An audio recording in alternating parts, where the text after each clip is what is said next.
prayer is talking to God. There's a whole book in the Bible. It's Psalms. It's just various prayers. Now, there are all kinds of prayers. There are prayers that say, God, you've forsaken me. There are prayers that say, God is my rock. And they go from the top of the spectrum all the way down to the very bottom. And there's everything in between. There's a really wicked, awesome prayer of repentance called, is it Psalm 50? Is it 51 Psalm? Is it Psalm 51? We're going to look and we're going to find out here. But I believe it's Psalms 51. It's after David sinned with Bathsheba. Yes. Create me a clean heart. Score. It's Psalms 51. And it's a really honest, it's one of the most honest prayers I think that exists in the Bible. Because David sinned with Bathsheba.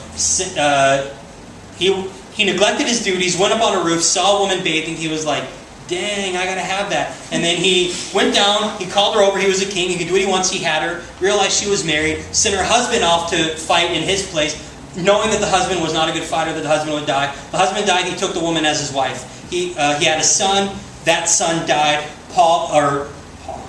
David was ruined on the inside, and he wrote Psalms 51, Have mercy on me, O God, according to your steadfast love. According to your abundant mercy, blot out my transgressions. Wash me thoroughly from my iniquity and cleanse me from my sin.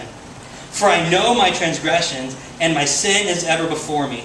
Against you and you only have I sinned and done what is evil in your sight, so that you may be justified in your words and blameless in your judgment.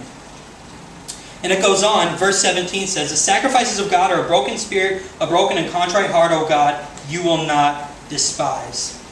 Now, that, like I said, that's a very powerful prayer. And that is, to me, that is the essence of prayer, because it has, he's talking to God, he's being honest with God, because God can handle that kind of honesty. And whenever you're in a situation in your life, and it doesn't matter what it is, you don't have to sugarcoat it for God, say, it's God, how do I say this? You have to be honest with God. Ask Him, I don't feel like you're there right now. And then expect Him to show you that He is. Because He honors honesty and faithfulness. And, you have to acknowledge your sin before God, because you can't just go to God saying, why is this happening to me? Like, I didn't expect that this would happen to me. I've never done anything wrong in my life. You go to God with that kind of attitude, He's going to be like, okay. Because we've all sinned in God's eyes before God, and that's why Jesus had to come.